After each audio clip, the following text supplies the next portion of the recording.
Sa gitna ng ating mga gawain, pinagkakaabalahan, pangarap at mga alalahanin sa buhay, ang Diyos pa rin ba ang una sa ating puso?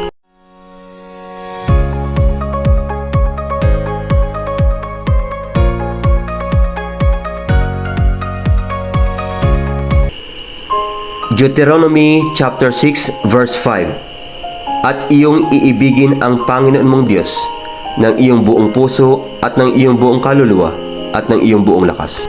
Ang talatang ito ay napakalalim na paalala kung paano dapat natin mahalin ang Diyos. Buo, tapat at walang labis o kulang. Nais niya na ibigin natin siya ng buong puso.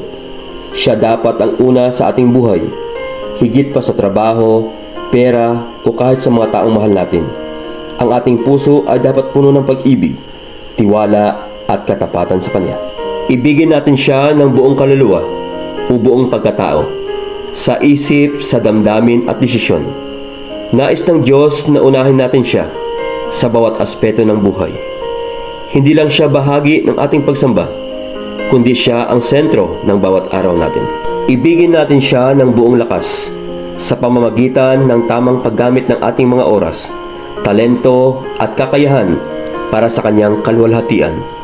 Ibigay natin ang lahat ng ating husay at galing, hindi upang magpasikat, kundi para magpasalamat sa Diyos na nagbigay ng lahat sa atin.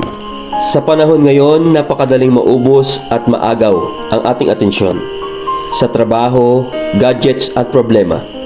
Pero paalala sa atin ng talatang ito, kung uunahin natin ang Diyos sa ating puso, kaluluwa at lakas, ang Diyos rin ang magbibigay ng tamang direksyon, kapayapaan at pagpapala sa ating buhay.